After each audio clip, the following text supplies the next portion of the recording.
Hello class, आप सभी कैसे हैं। आज हम नया टॉपिक लेके आए हैं, एप्लीकेशंस ऑफ डायमेंशनल एनालिसिस। आपने प्रीवियस क्लास में देखा था कि कैसे हम डायमेंशनल फार्मूला निकालते हैं किसी भी क्वांटिटी का। फिजिकल क्वांटिटी देखी थी, एसआई यूनिट्स देखी थी, ऐसे बहुत सारे सिस्टम देखे थे जिसके थ्रू हम किसी क्वांटिटी को मेजर करते हैं। आज हम पढ़ेंगे कि इसका यूज कैसे करेंगे हम, किसका, डायमेंशनल फार्मूले का। तो इसके थ्री मेन यूज हैं डायमेंशन एनालिसिस के। फर्स्ट है चेकिंग द डायमेंशनल कंसिस्टेंसी। क्या चेक करना हमें? कंसिस्टेंसी, कि वो डायमेंशन कंसिस्ट है इक्वेशन की नहीं है।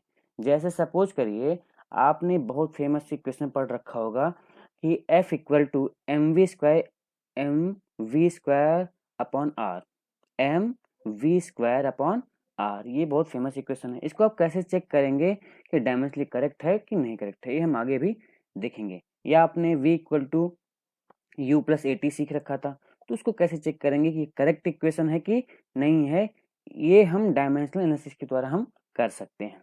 सेकंड है आपका conversion of one system of unit to another. एक सिस्टम से दूसरे सिस्टम में, जैसे सिस्टम आपने प्रीवियस क्लास में पढ़ा था, एसआई सिस्टम है, सीजीएस है, एमकेएस है, एफपीएस है, फुट पाउंड सेकंड सिस्टम है। तो ये सब आपने पढ़ा था। तो वो एक दूसरे से कैसे कन्वर्ट कर सकते हैं ये हम जानेंगे।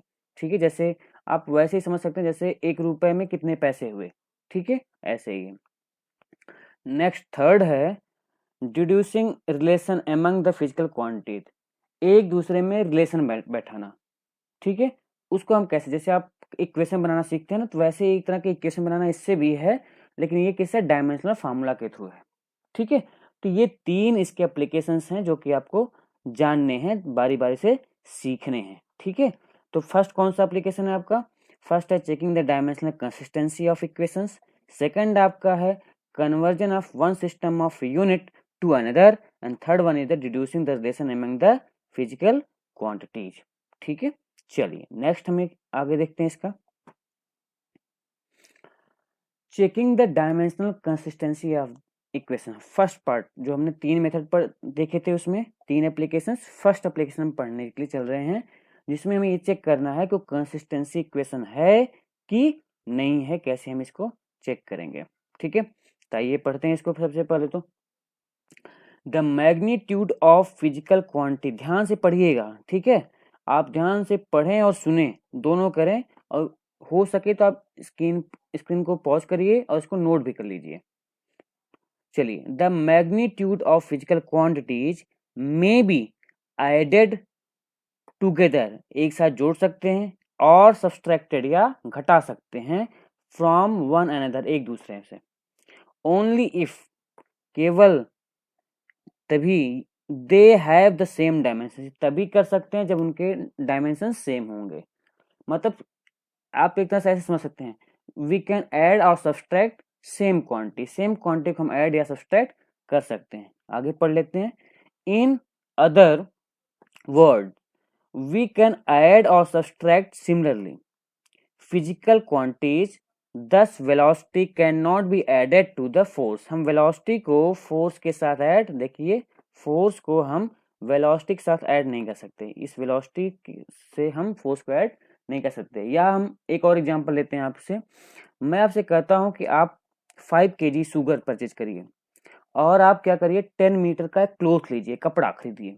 क्या आप ऐड कर सकते हैं क्या 10 मीटर का कपड़ा और 5 kg का sugar? We can not added, हम इसको ऐड नहीं कर सकते। ठीक है, वैसे क्यों नहीं ऐड कर सकते? क्योंकि सेम क्वांटिटी नहीं है, वो लेंथ है और ये वेट है। ठीक है, तो वेट और लेंथ को हम एक साथ ऐड नहीं कर सकते, मास को और लेंथ को हम एक साथ ऐड नहीं कर सकते। तो वैसे ही सेम क्वांटिटी होनी चाहिए। मास में जैसे हम 5 kg का शुगर परचेज करें, और 5 kg का मान लीजिए हमने क्या लिया, पोटैटो ले लिया है। अब हमसे कहा गया कि कितना टोटल वेट है, तो हम कहेंगे 10 kg है।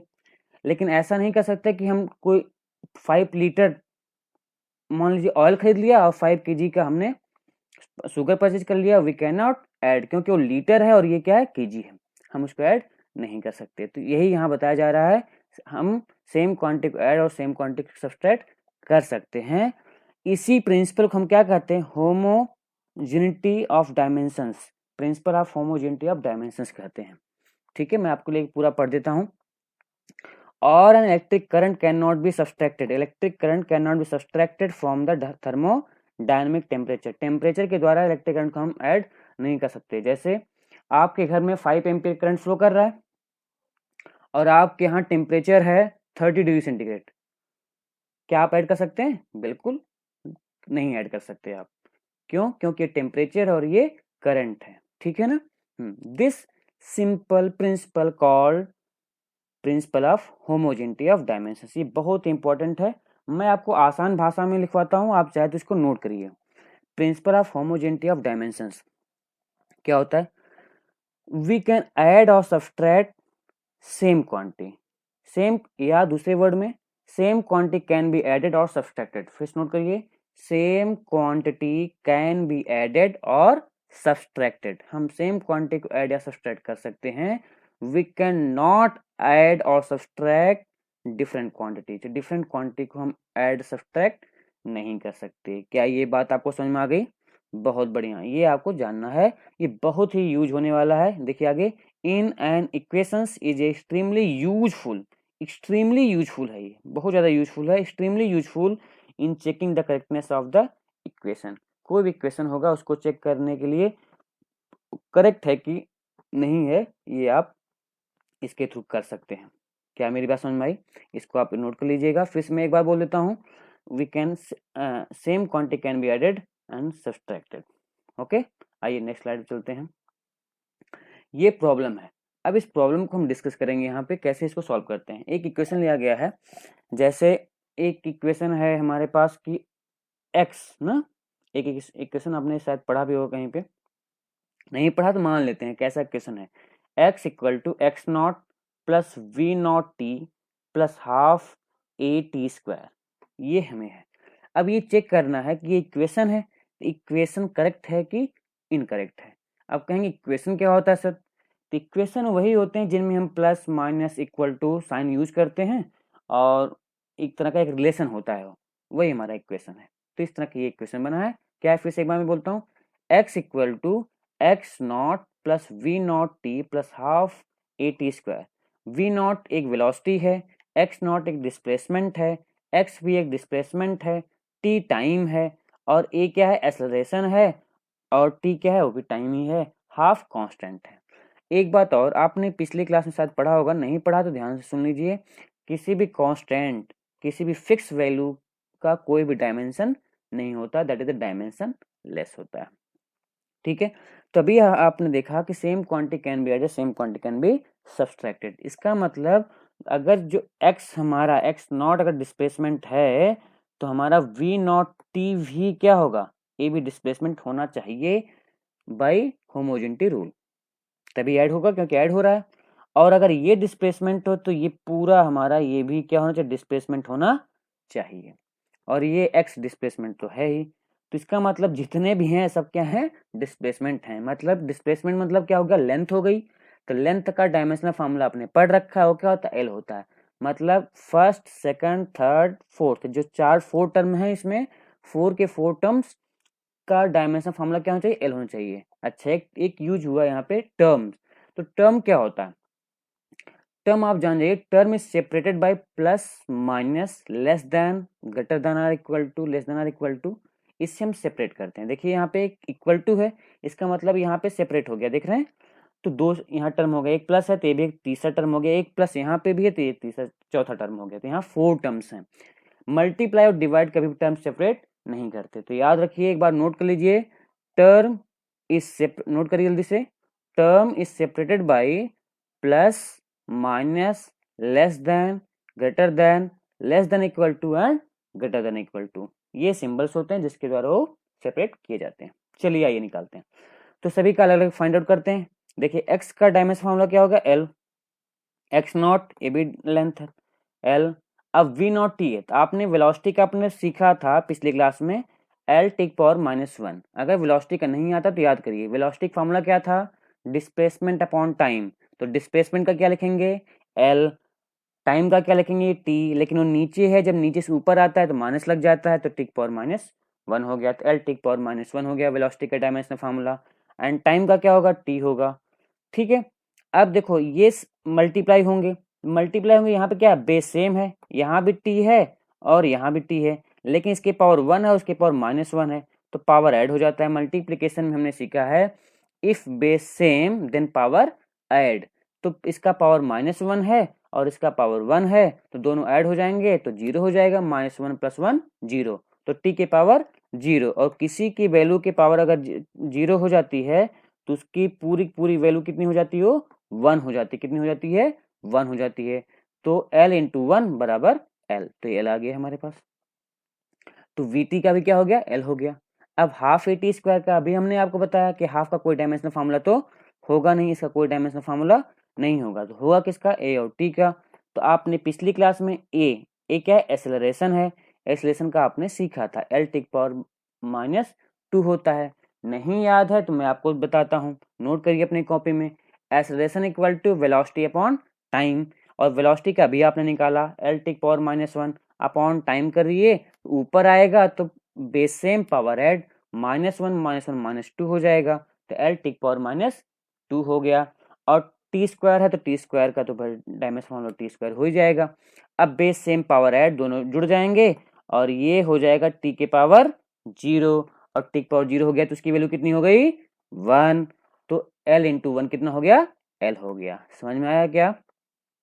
तो देख रहे हैं there are four terms have the same dimensional formula, that is the L। जितने भी चारों डायमेंशनल फार्मूला कितने हैं, L हैं। इसका मतलब ईच टर्म, देखिए as each term on the right hand side of this equation has the same dimensional, namely that of the length which is same as the dimensions of left hand side। ठीक है, left hand side right hand side भी इन्होंने करके बताया तो भी सही है। ठीक है, तो दैट डायमेंशनली करेक्ट, ये क्वेश्चन कैसा है, डायमेंशनली कैसा है, ये करेक्ट है। ठीक है, तो इस तरह से आप बता सकते हैं कि कौन सा करेक्ट है, कौन सा करेक्ट नहीं है। क्या समझ में आया? एक बार अपने मन से करिएगा, स्क्रीन पॉज करके, फिर मैं इसको समझाता हूँ। जितने भी टर्म्स होते हैं उन सभी टर्म्स को आप अलग अलग लिख लीजिए डायमेंशनल फार्मूला, और उनको बता दीजिए।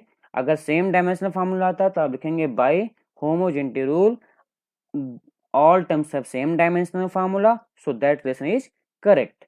या दूसरा मेथड है कि आप left hand side right hand side करिए, लेफ्ट हैंड साइड का डायमेंशनल फार्मूला निकालिए और राइट हैंड साइड का डायमेंशनल फार्मूला निकालिए। तो लेफ्ट हैंड साइड का डायमेंशनल फार्मूला यहाँ पे कितना है, लेंथ है तो L हो जाएगा, और इन सब का निकालिए एक साथ, इन सब का आप एक साथ निकालिए। तो मैं आप क्लिक कर बता देता हूँ, आप नोट करिए एक चीज, L + L कितना होगा, L होगा। L + ½ L कितना होगा, वो भी L होगा। L + 7L कितना होगा, वो भी L होगा, क्योंकि सब क्या है, लेंथ है, और यहाँ डायमेंशनल फार्मूला क्वांटिटी का लिखा जाता है ना, मैग्नीट्यूड का नहीं, इसलिए चाहे जो भी लेंथ होगा तो उसका L ही लिखा जाएगा, मास होगा तो उसका M ही लिखा जाएगा, चाहे कितना भी मास क्यों न हो, टाइम है तो T ही लिखा जाएगा, चाहे कितना भी टाइम क्यों न हो। ये चीज आप जानते रहिए। तो तीनों का डायमेंशनल फार्मूला आप लिखिएगा, अलग अलग बताया गया, उनको जोड़िएगा। आप देखें L + L + L, आप 3L जोड़ेंगे तो 3L बराबर एक ही L आएगा, क्योंकि ये डायमेंशनल फार्मूला का एडिशन है। L नोट करिए, L + L + L बराबर L। तो आप देखेंगे left hand side equal to right hand side, आप उस तरह से भी इसको प्रूफ कर सकते हैं कि here left hand side equal to right hand side. क्या कुछ समझ में आ रहा है बातें? हाँ, तो आप इस तरह से आप इसको करेंगे, लेफ्ट हैंड साइड और राइट हैंड साइड करके भी सॉल्व कर सकते हैं। अदरवाइज जैसे इसमें किया गया है आप ऐसा भी कर सकते हैं, each term have same dimensional formula proof करके। समझ में आ गया होगा आई थिंक। चलिए नेक्स्ट स्लाइड पे चलते हैं। क्या लिखा गया देख रहे हैं, पढ़िए। Very important for dimensional formula, dimensional formula की बहुत इंपॉर्टेंट है, सच में बहुत इंपॉर्टेंट है, इसको थोड़ा दिमाग लगा के कॉन्सेंट्रेट होके सुनिएगा, ठीक है। और इसको हो सके तो इसको नोट भी करिए स्क्रीन पॉज करके। मैं पढ़ता हूँ आपके लिए। If an equation fails this consistency, जैसे आपने भी प्रूफ किया है वो कंसिस्टेंसी था, मतलब वो करेक्ट था। कंसिस्टेंसी का मतलब क्या, करेक्ट होना।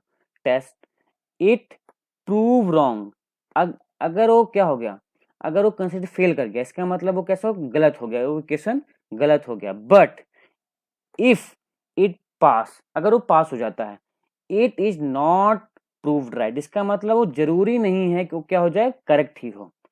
10, लेकिन वो कैसा हो, डायमेंशनली करेक्ट होता है। क्या होता है, डायमेंशनली करेक्ट, जो हम यहाँ पे चेक करते हैं इसका लिमिटेशन भी है डायमेंशन फार्मूला का, जो हम उसमें करेक्ट करते हैं वो डायमेंशनली करेक्ट होता है, ना कि एक्चुअली उसकी वैल्यू के थ्रू करेक्ट होता है। इसलिए इस बात को अपने दिमाग में बैठा लीजिए कि जो हम डायमेंशनल फार्मूला के थ्रू करेक्ट करते हैं या चेक करते हैं वो डायमेंशनली करेक्ट होता है, ना कि एक्चुअल में वो करेक्ट हो सकता है, मतलब कंफर्म नहीं है, हो भी सकता है और नहीं भी हो सकता। तो वही यहाँ बता रहे हैं।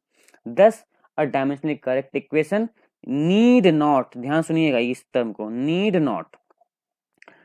Not be actually an exact correct equation, जरूरी नहीं कोई एग्जैक्ट करेक्ट हो, बट अ डायमेंशनली रॉन्ग, अगर लेकिन डायमेंशनली रॉन्ग हो गया, इनकरेक्ट हो गया और inconsistent equation must be wrong, वो हमेशा रॉन्ग होगा।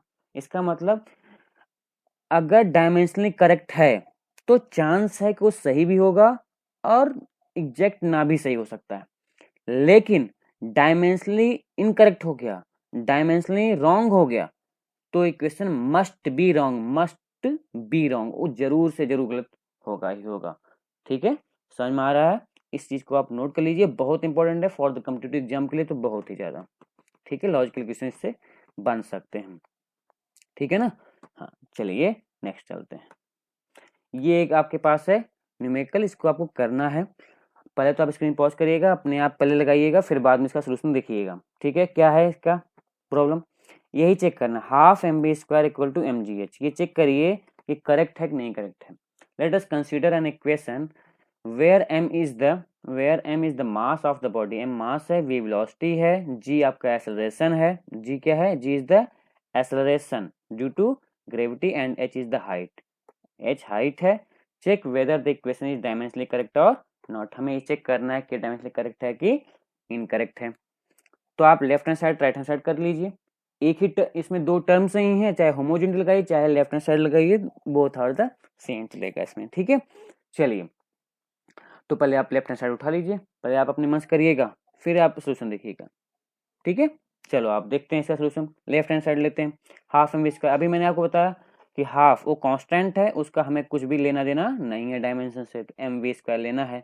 एम मास है, तभी आपने पिछली क्लास में पढ़ देख रखा है, मास का डायमेंशन फॉर्मूला क्या होता है, एम होता है, और वेलोसिटी का क्या होता है, एल टी पावर -1 होता है, अभी आपने पिछली उसमें देखा स्लाइड्स में।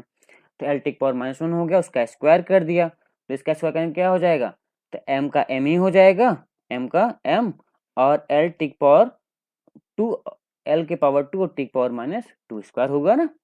तो क्या मिल गया कुल मिला के, एम एल के पावर 2 टी पावर -2। ठीक है, अब आइए राइट हैंड साइड देखते हैं, एम जी एच, एम का मास हो गया तो एम हो गया उसका, एम का एम, और एसलेशन आपने सीखा, एसलेशन का क्या होता है, एल टी पावर -2, पिछले का भी स्लाइड्स में देखा। और हाइट क्या है, हाइट लेंथ होती है, तो उसका भी एल हो गया। तो क्या होगा, एम एल के पावर 2, भाई देखिए ना बेस सेम, ये एल और ये एल के पावर 2 हो जाएगा, बेस सेम पावर ऐड, इसका पावर 1 इसका पावर 1 ऐड हो गया, एल पावर 2 और टी पावर -2, तो मिल क्या बन गया, एम एल के पावर 2 और टी पावर -2 हो गया। तो इस तरह से आप देख रहे हैं कि ये देखिए, तो लेफ्ट हैंड साइड और राइट हैंड साइड आपस में इक्वल हो गए, तो इसका मतलब दैट इज द करेक्ट। लिखना है the dimensions of the left hand side and right hand side same and hence the equation is dimensionally correct. ये डायमेंशनली करेक्ट इक्वेशन है, समझ में आया क्या?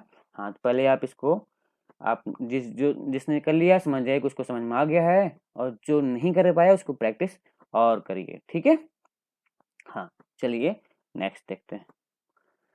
ये आपके लिए एक तरह से होमवर्क है। ठीक है, क्या है मैं पढ़ देता हूँ आपके लिए, आप इसको देख लीजिए। क्या है इसको, the SI unit of energy, क्या the SI unit of energy is joule, जिसे जे मतलब joule, equal to kg metre square पर सेकंड स्क्वायर। ठीक है, इसी कोई बहुत लेना देना नहीं है। That of speed v speed है जिसका मीटर पर सेकंड है, and acceleration is a and m metre पर सेकंड स्क्वायर है। Which of the formulas of kinetic energy के क्या है हमारा, काइनेटिक एनर्जी है। तो एक चीज़ और नोट कर लीजिए, नोट करिए कॉपी में, चाहे कोई भी काइनेटिक एनर्जी हो, चाहे पोटेंशियल एनर्जी हो, किसी तरह की एनर्जी हो, उन सब का डायमेंशनल फार्मूला सेम होगा, एम एल के पावर 2 टी पावर -2 होगा। चाहे वर्क हो, एनर्जी हो, इनका डायमेंशन फॉर्मूला सेम होता है। ठीक है, पिछली क्लास में हमने देखा है। Given below can we rule out of the basis of the dimensional argument.